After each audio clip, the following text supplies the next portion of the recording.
wala kaming nakitang maleta na nakapasok doon sa gate. Kasi nung ibinaba namin ay biglang lumabas din si daddy ko.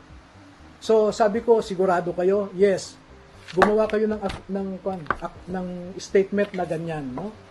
So ang ginawa ko po noong March ay pinapirma ko po sila.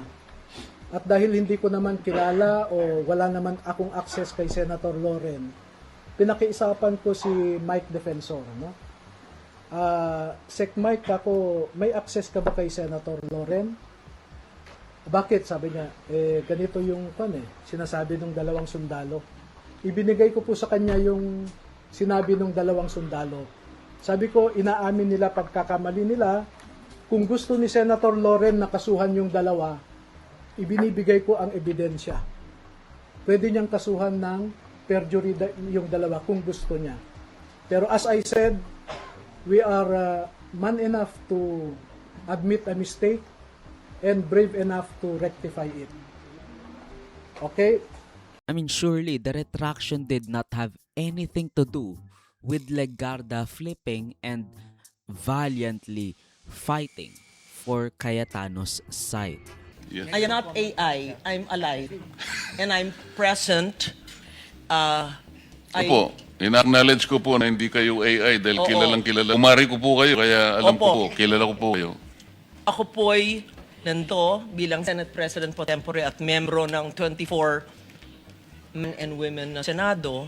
At ayon po nga sa sinabi ni Senator Pia Cayetano, so nandito po tayo sa ating pandinig. Kasi may nagtatanong kung nasaan.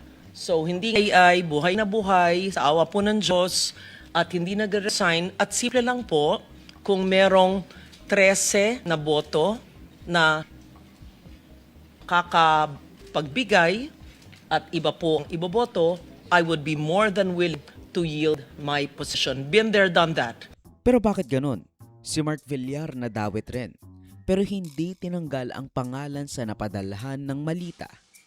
Ibig sabihin ba niyan may chance na siyang lumipat kanila Gatchalian, kaya tinitignan muna nila kung pupunta ba talaga siya sa kabila o hindi. Doon po kay Senator Villar, sabi niyo, no? Wala pong binabago doon. As is po yan, no? Kay Senator Chis Escudero, kasi siya yung minority yata noon, no? Si Mark, si Senator Loren ang magkakasama sa majority. Magkakasama sila Tulfo noon, no? Tinanong ko kay Chis Escudero. So, ang nangyari po ay, sir, meron pa kaming hindi na ibigay sa iyo na